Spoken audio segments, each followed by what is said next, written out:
उसको फिलहाल ये तस्वीरें आप देख रहे थे अब से थोड़ी देर पहले, जबकि अमेरिका के प्रेसिडेंट जो बाइडेन और प्रधानमंत्री नरेंद्र मोदी एक दूसरे को गले लगाकर एक दूसरे का अभिवादन कर रहे थे। G7 समिट की ये तस्वीरें हैं जहां पर प्रधानमंत्री नरेंद्र मोदी को गेस्ट के तौर पर बुलाया गया है, और G20 क्योंकि इंडिया ऑर्गेनाइज कर रहा है, ऐसे में G7 समिट में प्रधानमंत्री नरेंद्र मोदी का जाना एक तरीके से और ज्यादा अहम हो जाता है। लेकिन हिरोशिमा की अगर बात करें तो हिरोशिमा बहुत इंपॉर्टेंट है। साफ तौर पर न्यूक्लियर वॉर का खतरा जिस तरीके से मंडरा रहा है पूरे देश में, रशिया यूक्रेन वॉर चल रहा है, ऐसे में हिरोशिमा जगह को चुना गया। हिरोशिमा में ये जो G7 समिट हो रही है ठीक उस जगह से जरा से डिस्टेंस पे है जहां पर स्मारक बनाया गया है उन लोगों का स्मारक जो कि परमाणु हमले में मारे गए थे। और ऐसे में अब जो तस्वीर आप देख रहे हैं, देखिए प्रधानमंत्री Narendra Modi, super power India और दूसरी सुपर पावर अमेरिका के प्रेसिडेंट आप देख सकते हैं जो बाइडेन, दोनों गले लगाते हुए, अपने आप में लवीना बहुत पावरफुल पिक्चर है। और देखिए यही आज कहा गया था कि आज प्रधानमंत्री नरेंद्र मोदी, ऐसी कई और भी तस्वीरें सामने आने वाली हैं क्योंकि आज कई और भी बड़े नेता इसी तरीके से जिनसे प्रधानमंत्री नरेंद्र मोदी की मुलाकात होनी है जापान के हिरोशिमा से। ये जो तस्वीर सामने आई वो हम आपको दिखा रहे हैं। प्रधानमंत्री नरेंद्र मोदी अमेरिका के राष्ट्रपति जो बाइडेन जब यहां पर पहुंचे तो कैसे उनको गले लगाकर यहां पर जरूर स्वागत किया गया। एक्सक्लूसिव तस्वीरें हैं जो जापान के हिरोशिमा से सामने आई है। जो बैठक है वो यहां पर शुरू हो चुकी है। और ये उठकर जाते हुए आपको फ्रांस के प्रेसिडेंट दिखाई दे रहे होंगे, प्रधानमंत्री नरेंद्र मोदी के ठीक बगल में फुमियो किशिदा भी दिखाई दे रहे हैं। तो इंटरनेशनल लेवल पर G7 कितना महत्वपूर्ण है, खासकर इंडो पैसिफिक रीजन की बात कर ली जाए, टेररिज्म की बात कर ली जाए, टूर एंड ट्रेड की बात कर ली जाए, प्रधानमंत्री नरेंद्र मोदी की मौजूदगी अपने आप में बहुत अहम रहने वाली है, न सिर्फ G7 को लेकर और साथ साथ क्वाड की क्योंकि मीटिंग भी होने वाली है। और देखिए क्वाड क्योंकि नॉन मिलिट्री ऑर्गेनाइजेशन माना जाता है और ऐसे में प्रधानमंत्री नरेंद्र मोदी की मौजूदगी वहां पर होना साफ तौर पर चाइना के लिए बहुत बड़ा संदेश होगा, क्योंकि G7 देश साथ साथ क्वाड कंट्रीज जो हैं बड़ी मैसेजिंग करने वाले हैं नॉर्थ कोरिया और चाइना को लेकर। लेकिन फिलहाल ये अपने आप में बहुत ही पावरफुल पिक्चर, और जिस तरीके से प्रधानमंत्री नरेंद्र मोदी आज हिरोशिमा पहुंचे और वहां पर उन्होंने सबसे पहले महात्मा गांधी की प्रतिमा का अनावरण किया और उसके बाद अनावरण के बाद जो संदेश उन्होंने दिया, दरअसल संदेश था परमाणु हमले को लेकर, संदेश था न्यूक्लियर वॉर को लेकर, न्यूक्लियर वेपन्स के यूटिलाइजेशन को लेकर, एक्सपेरिमेंटेशन को लेकर। और वो जब मैसेज दिया गया परमाणु हमला करने वाले यानी कि अमेरिका और परमाणु हमले को झेलने वाले यानी कि जापान की मौजूदगी में, तो अपने आप में पूरे विश्व के लिए बहुत बड़ा शांति का संदेश था। और प्रधानमंत्री नरेंद्र मोदी क्योंकि वहां पर महात्मा गांधी की प्रतिमा का अनावरण कर चुके थे तो ऐसे में सत्य अहिंसा का संदेश तो पहले ही वहां पर चला गया था। लेकिन साथ साथ पीएम मोदी ने बोधि जो पौधा था वो भी प्रधानमंत्री नरेंद्र मोदी ने वहां पर जाकर देखा जहां पर यह पौधा लगाया गया था फुमियो किशिदा की ओर से। जब वो भारत आए थे तब इस पौधे को वहां पर लगाया गया था। यह भी अपने आप में एक बड़ा संदेश है सत्य अहिंसा और पीस यानी कि शांति को लेकर।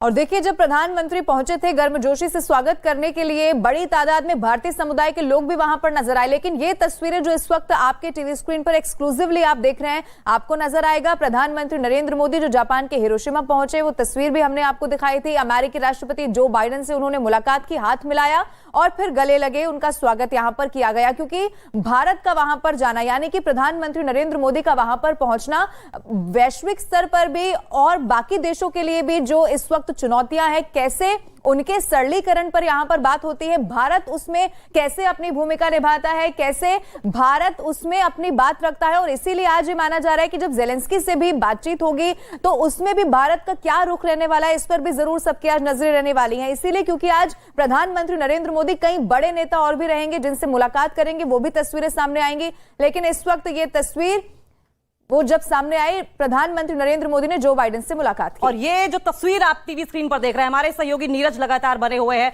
नीरज, प्रधानमंत्री नरेंद्र मोदी और सुपर पावर अमेरिका के प्रेसिडेंट जो बाइडेन एक दूसरे को गले लगाते हुए, जाहिर तौर पर पावरफुल पिक्चर। देखिए बिल्कुल G7 का ये वर्किंग सत्र है जिसमें प्रधानमंत्री मोदी हिस्सा ले रहे हैं। इन सत्रों में हिस्सा लेना और जिस तरह से जो बाइडेन वहां आए, खुद प्रधानमंत्री नरेंद्र मोदी अपनी सीट पर बैठे हुए थे। जो वर्किंग सत्र का वहां प्रधानमंत्री के लिए अधिकृत सीट है, वहां खुद जो बाइडेन आते हैं और गले लगाते हैं। और आने वाले महीने में दोनों की मुलाकात होने वाली है। आधिकारिक तौर पर राजकीय डिनर दिया है जो बाइडेन ने प्रधानमंत्री नरेंद्र मोदी के लिए। जून महीने में प्रधानमंत्री मोदी जाएंगे अमेरिका दौरे पर। लेकिन G7 में भारत की मौजूदगी और प्रधानमंत्री की मौजूदगी बहुत बड़ी कहानी बयां करती है भारत के लिए। और ऐसे में आज का दिन तो प्रधानमंत्री मोदी के लिए बहुत महत्वपूर्ण है क्वाड बैठक होने वाली है, क्वाड सम्मेलन जो कि सिडनी में होने वाला था, वो अब हिरोशिमा में हो रहा है, आज ही होगी। खुद थोड़ी देर बाद यूक्रेन के राष्ट्रपति जेलेंस्की से मुलाकात करेंगे और जेलेंस्की के पक्ष में पूरा G7 है। प्रधानमंत्री मोदी और भारत ने निष्पक्ष मत अब तक अपनाया है, किसी के पक्ष में वो नहीं है। हम लौटेंगे आपके पास, लेकिन अमिताभ सिन्हा हमारे साथ जुड़ गए हैं। अमिताभ जी, जिस तरीके से प्रधानमंत्री नरेंद्र मोदी बैठे हुए थे तमाम वैश्विक नेताओं के साथ, लेकिन सुपर पावर अमेरिका के प्रेसिडेंट जो बाइडेन खुद चलकर आते हैं पीएम मोदी को गले लगाने के लिए, एक बड़ा मैसेज है, पावरफुल पिक्चर है ये। देखिए, तो दो चीजें बिल्कुल साफ है। एक तो पहला कि भारत एक विश्व शक्ति के रूप में उभरा है और प्रधानमंत्री मोदी जिस वसुधैव कुटुंबकम की बात करते हैं उसकी अमेरिका लगातार सराहना कर रहा है। और इस दूसरी सबसे अहम बात है वो है प्रधानमंत्री का व्यक्तिगत रूप से तमाम शासनाध्यक्षों के साथ दोस्ती गांठने की प्रक्रिया जो उनकी है लंबे समय से, वो दोस्ती सीधे तौर पर दिखती है। पिछले G7 समिट में भी आपने देखा होगा, जब तमाम राष्ट्राध्यक्ष जब सीढ़ियों से उतर रहे थे उस समय जो बाइडेन ने तेजी से चलकर सीढ़ी से उतरते हुए प्रधानमंत्री के कंधे पे हाथ रखा था और प्रधानमंत्री ने भी चौंक कर पीछे देखा था, तब बाइडेन के साथ उन्होंने रुककर हाथ मिलाया था और बातचीत की थी। तो ये दोनों देशों के बीच बढ़ती नजदीकियों का और भारत के एक बड़े आर्थिक बाजार के रूप में उभरने का एक बहुत बड़ा संदेश है पूरी दुनिया को। और दूसरी बात, जिस तरह से प्रधानमंत्री मोदी को स्टेट बैंक्वेट के लिए वहां पर राष्ट्रपति बाइडेन और उनकी पत्नी ने बुलाया है अगले महीने 21 जून को, ये भी बहुत बड़ा संदेश है दुनिया को कि भारत दुनिया की एक बहुत बड़ी महाशक्ति के रूप में उभर कर सामने आ गया है। अमिताभ, लेकिन ये तस्वीर देखने के बाद जरूर चाइना जैसे ऐसे मुल्क तो होंगे जिनको टेंशन भी हो गई होगी। देखिए, भारत के रूस के साथ भी अच्छे संबंध है, भारत के यूरोपियन यूनियन के साथ भी अच्छे संबंध है, भारत के अमेरिका के साथ भी अच्छे संबंध है। और प्रधानमंत्री को चिंता उसी बात की है कि हमारे 20 सैनिक और चीन के सैनिक जो जिस तरह से हिंसक झड़प हुई थी गलवान में, उसके बाद से हम लोग की स्थितियां सुधर नहीं पाई है, जबकि हम दोनों दोस्त पड़ोसी देश हैं। भारत लगातार ये कहता रहा है कि हम एग्रेसर कभी नहीं होंगे, हम पहल कभी नहीं करेंगे झगड़े की, लेकिन अगर चीन कर रहा है तो किसी को जवाब तो भारत जरूर देगा, चुपचाप नहीं बैठेगा। तो अमेरिका के साथ उसने क्वाड बनाया, अमेरिका, ऑस्ट्रेलिया और जापान के साथ, ताकि प्रशांत महासागर में चीन को रोका जा सके और वहां पर क्वाड के लिए चारों नेता वहां भी मिलेंगे। तो जाहिर है भारत ने चीन को घेरने के लिए दुनिया की बड़ी ताकतों के साथ समझौते भी किए हैं और जो चीन के देश है वो भी भारत के दोस्त हैं। बिल्कुल अमिताभ, हम क्वाड पर आपसे बात करेंगे, लेकिन सबसे पहले उस पिक्चर की भी बात कर लेते हैं जो हमने सुबह सुबह टीवी स्क्रीन पर दिखाई थी, जब प्रधानमंत्री नरेंद्र मोदी ये कहते हुए नजर आए थे कि न्यूक्लियर वॉर कहीं से भी जायज नहीं है। वो भी तब जबकि अमेरिका प्रेजेंट था वहां पर, अमेरिका यानी कि न्यूक्लियर अटैक करने वाला और न्यूक्लियर अटैक झेलने वाला जापान। बिल्कुल, शक्तियों के पास अब न्यूक्लियर। अमिताभ की आवाज नहीं आ पा रही है, अमिताभ के पास लौटेंगे हम, लेकिन ये तस्वीर देखिए साफ तौर पर किस तरीके से प्रधानमंत्री नरेंद्र मोदी के पास खुद चलकर जो बाइडेन आते हैं और उन्हें गले लगाते हैं और बड़ी ही गर्मजोशी के साथ दोनों ही नेता एक दूसरे के गले मिलते हैं और वापस चले जाते हैं। पहले भी अमिताभ जिस बात का जिक्र कर रहे थे कि पहले भी जब प्रधानमंत्री नरेंद्र मोदी खड़े हुए थे और खुद जो बाइडेन खुद से इनिशिएटिव लेते हुए वहां पहुंचे और प्रधानमंत्री नरेंद्र मोदी के कंधे पर उन्होंने हाथ रखा और उसके बाद दोनों ही नेता एक बार फिर से गले लगे हैं। तो जैसा कि अमिताभ जी हमें लगातार बता रहे थे कि विश्व गुरु बनने की राह पर, एक विश्व पटल पर एक बड़ी पहचान, एक अमिट छाप छोड़ने में प्रधानमंत्री नरेंद्र मोदी कामयाब रहे हैं। एक बार फिर से रुक करेंगे अमिताभ जी, आप अपनी बात पूरी कीजिए। बिल्कुल, देखिए न्यूक्लियर द्वितीय विश्व युद्ध के समय हिरोशिमा नागासाकी पे अमेरिका ने बम बरसाए, उन्हें युद्ध जीतना था, एक सुपर पावर के रूप में एस्टैब्लिश करना था, कर लिया। लेकिन अब ग्लोबल ऑर्डर बिल्कुल बदल गया है। अब जिसके पास बड़ा बाजार है, जिसके पास बड़ी आबादी है और जो देश आगे बढ़ने के संकेत दे रहा है, अब पूरी दुनिया के जो ताकतवर देश है उनके बाजार अब खत्म हो रहे हैं। तो भारत ऐसे में एक बड़े बाजार के रूप में, एक बड़े इन्वेस्टमेंट सेंटर के रूप में उभर कर सामने आ रहा है, जहां भारत मेक इन इंडिया की बात कर रहा है, जहां भारत दुनिया में तमाम देशों को मदद करने की बात कर रहा है अगर किसी बीमारी से। ऐसे में प्रधानमंत्री ने कहा कि समय आतंकवाद का भी नहीं है, समय न्यूक्लियर वॉर का भी नहीं है, समय मानवतावाद का है। मुझे लगता है अब पूरी दुनिया के देशों को अब ये समझ में आने लगा है। जी अमिताभ, देखिए जिस तरीके से वर्ल्ड ऑर्डर चेंज हो रहा है, ऐसे में पीएम मौजूदगी को इस तरीके से इंपॉर्टेंस मिलना और भारत की कहीं ना कहीं स्थिति को मजबूत करता है। लेकिन जब लगभग 2:30 बजे जेलेंस्की और प्रधानमंत्री नरेंद्र मोदी की होगी मुलाकात, तो जाहिर तौर पर रशिया यूक्रेन पर भी होगी बात। बिल्कुल, ये तो जेलेंस्की लगातार भारत से अपील करते रहे कि वो रशिया से, भारत रूस से बात करे, युद्ध को रोके। भारत भी रूस से लगातार, भारत ने भी जो सबसे पहला कोई शासनाध्यक्ष था जिसने राष्ट्रपति पुतिन से बात की थी, प्रधानमंत्री मोदी थे। युद्ध के 24 घंटे के भीतर प्रधानमंत्री मोदी ने राष्ट्रपति पुतिन से बात किया था। लेकिन भारत और रूस परंपरागत दोस्त भी हैं, इसलिए अगर रूस अगर अपने क्रूड ऑयल को भारत भेज रहा है और अंतर्राष्ट्रीय व्यापार चल रहा है, तो इसमें भारत को परहेजी क्या होगा? तो भारत ने यही संदेश दिया कि अपना हित सर्वोपरि है भारत का। दुनिया के सारे देश अपने हितों की रक्षा करते हैं। ऐसे ही प्रधानमंत्री ने अपनी ताकत भी दिखाई अपने हितों की रक्षा करके, और देश के व्यापार को में भी, तेल के व्यापार में क्रूड को भारत लाकर रिफाइन करके दुनिया के दूसरे देशों को निर्यात कर रहा है भारत। तो ये बहुत बड़ी उपलब्धि है भारत के लिए, भारत की अर्थव्यवस्था के लिए। और अमिताभ, जो तस्वीर का हम जिक्र कर रहे हैं, और साथ ही 2:30 बजे चूंकि वो वक्त रहेगा जब जेलेंस्की से प्रधानमंत्री नरेंद्र मोदी की मुलाकात होगी, उसमें भारत का क्या रुख, यानी कि भारत की तरफ से क्या कहा जाता है, आज वो इतना जरूरी हो गया है? इसका मतलब ये है कि भारत ने पिछले कई सालों में, अगर इंटरनेशनल लेवल पर अपनी स्थिति की बात की जाए, तो ये साल दर साल भारत ने उसे मजबूत किया है, और खास तौर पर जब से देश के प्रधानमंत्री नरेंद्र मोदी बने हैं। देखिए, जेलेंस्की हो चाहे राष्ट्रपति पुतिन हो, जेलेंस्की जब हमारे भारतीय आप फंसे थे और उनको बचाने का मिशन चल रहा था, तो प्रधानमंत्री मोदी की एक अपील पर, आपको याद होगा, मुझे लगता है दोनों पक्षों में बमबारी भी रोक दी थी और भारतीयों को सुरक्षित निकालकर सीमा तक ले आया गया था। तो अगर दोनों देश के शासनाध्यक्ष भारत की बात मान रहे हैं और भारत के तमाम पत्रकार भी यूक्रेन जाकर वॉर कवर करके आए हैं, तो ऐसे में जेलेंस्की जानते हैं कि भारत युद्ध के पक्ष में नहीं है। लेकिन अगर दो देशों के बीच किसी सामरिक महत्व पर लड़ाई हो रही है, चीन भारत के बॉर्डर डिस्प्यूट्स हैं, वहां के भी अलग डिस्प्यूट्स हैं, तो इनको भारत शांतिपूर्वक सुलझाने की बात कर रहा है। और उसने अमेरिका से भी अपील की है कि जितने स्टेक होल्डर्स हैं, चाहे वो नाटो के हों, चाहे किसी और पक्ष के हों, चाहे अमेरिका हो, चाहे यूरोपियन यूनियन के हों, लेकिन हित अगर रशिया का भी है तो उसका भी ध्यान रखते हुए सभी पक्षों को बातचीत करनी पड़ेगी। और अगर यूक्रेन पर हमला हुआ है तो शांति के लिए तमाम स्टेक होल्डर को आगे आना पड़ेगा, सिर्फ यूक्रेन से बात नहीं बनने वाली। अमिताभ, जिस तरीके से विश्व पटल पर ये एक साथ तमाम नेता मौजूद है, एक बात का जिक्र जरूर करना होगा जब हम रशिया यूक्रेन वॉर की बात करते हैं कि जब ये वॉर शुरू हुई थी, रायसीना डायलॉग भी हुआ था, तब भी हमने देखा था कि तमाम कंट्रीज ऐसी थी जो कि भारत को अपना रुख तटस्थ से, न्यूट्रल से चाहते थे कि वो यूक्रेन या फिर रशिया की ओर जाए, लेकिन भारत डिगा नहीं है। प्रधानमंत्री नरेंद्र मोदी अपनी बात पर अटल रहे हैं।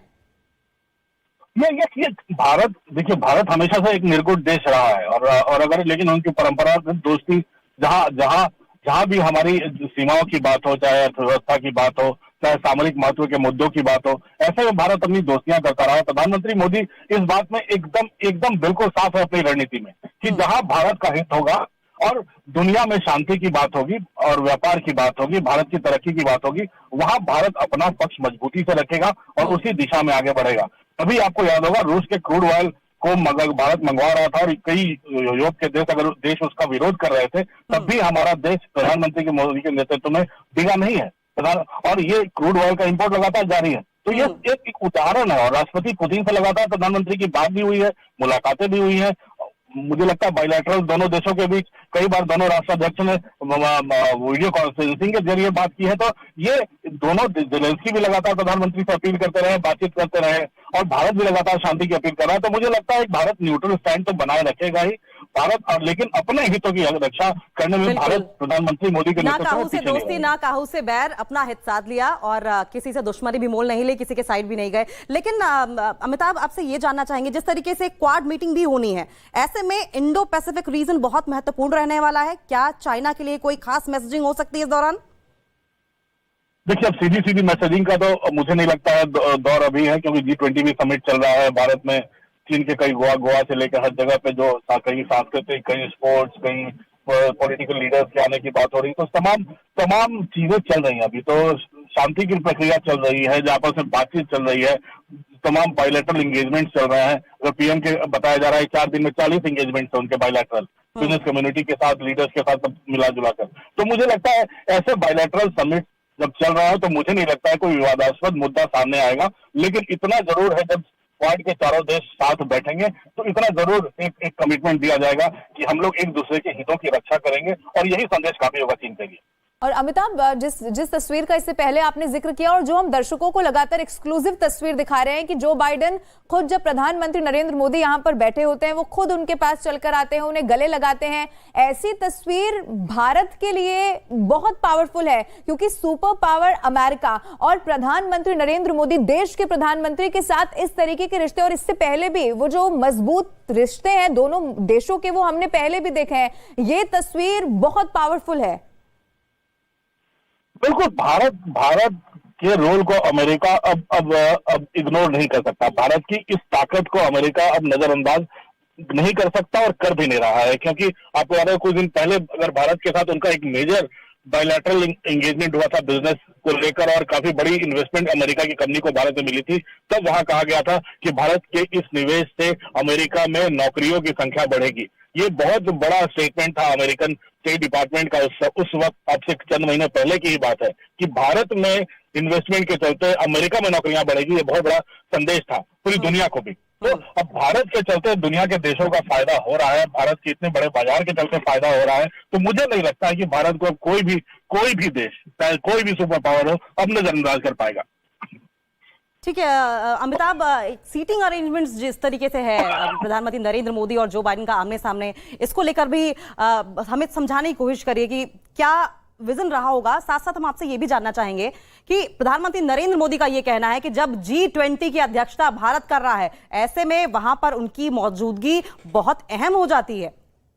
बिल्कुल, प्रधानमंत्री किशिदा जापान के, उन्होंने प्रधानमंत्री वो जब भारत आए थे उन्होंने प्रधानमंत्री को व्यक्तिगत रूप से G7 में आने का स्पेशल गेस्ट के तौर पर न्योता दिया था। G7 एक ऐसा समूह है जो दुनिया के 7 सबसे बड़े मजबूत देश हैं, जो पूरे दुनिया की 45% GDP कंट्रोल करते हैं। तो वैसे देशों के बीच विशेष आमंत्रण देना प्रधानमंत्री का पिछली बार भी, इस बार भी, ये बहुत बड़ा संदेश है भारत को भी और दुनिया भर के देशों को कि भारत की अब ताकत कितनी बढ़ चुकी है। अगर इकोनॉमी के लिहाज से देखें तो भारत ब्रिटेन को पीछे छोड़ चुका है। तो हम अब नजरअंदाज कोई कर ही नहीं सकता। आपके पास लौटेंगे अमिताभ, लेकिन हम 3 तस्वीरें लगातार अपने दर्शकों को दिखा रहे थे। पहली तस्वीर में आप लोगों ने देखा था कि किस तरीके से प्रधानमंत्री नरेंद्र मोदी मौजूद थे और उन्हें गले लगाते हुए सुपर पावर अमेरिका के प्रेसिडेंट जो बाइडेन, जो खुद उनके पास आते हैं, गले लगते हैं। 2022 की तस्वीर थी। वहीं इंडोनेशिया में G20 जब समिट हुआ था तो किस तरीके से उस वक्त भी जो बाइडेन खुद चलकर आए थे प्रधानमंत्री नरेंद्र मोदी के पास, पहले उनके कंधे पर हाथ रखा, हैंडशेक किया और उसके बाद गले लगे। और देखिए किस तरीके से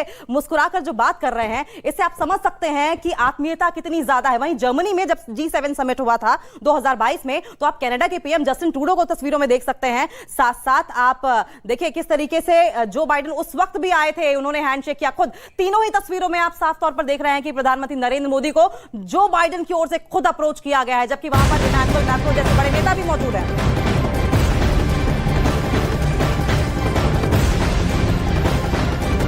और एक और बड़ी खबर आपको बता दें, प्रधानमंत्री नरेंद्र मोदी जापान में आज यूक्रेन के राष्ट्रपति ज़ेलेंस्की से भी मुलाकात करेंगे। और इस सबसे बड़ी खबर इस वक्त आपको बता दें, प्रधानमंत्री नरेंद्र मोदी ज़ेलेंस्की से ऐसे वक्त में मुलाकात करेंगे जब रूस और यूक्रेन के बीच में महायुद्ध छिड़ा हुआ है। प्रधानमंत्री नरेंद्र मोदी यानी कि भारत का स्टैंड इस पर क्या रहता है, इससे पहले भी पूरी दुनिया ने देखा है। आज की ये मुलाकात जिस पर सबकी नजरें बनी हुई है। G7 समिट में आज बहुत ही खास दिन है क्योंकि आज प्रधानमंत्री नरेंद्र मोदी मुलाकात करने वाले हैं राष्ट्रपति यूक्रेन से। ज़ेलेंस्की यहाँ पहुँचने वाले हैं हिरोशिमा में और उनकी मुलाकात प्रधानमंत्री नरेंद्र मोदी से होगी। क्या एक्सपेक्टेशंस है, क्या वो चाहेंगे कि प्रधानमंत्री नरेंद्र मोदी व्लादिमीर पुतिन को एक सही डायरेक्ट मैसेज करें, साफ तौर पर बोलें कि अब इस लड़ाई का अंत होना चाहिए, जो लड़ाई 450 दिन से ऊपर चली जा रही है। ज़ेलेंस्की से मुलाकात कुछ ही घंटों में होने वाली है और मैं न्यूज़ 18 इंडिया के लिए उस मुलाकात को खास तौर पे कवर करूंगी। मारिया शकील, मैं हिरोशिमा में वीडियो जर्नलिस्ट राजेश भारद्वाज के साथ।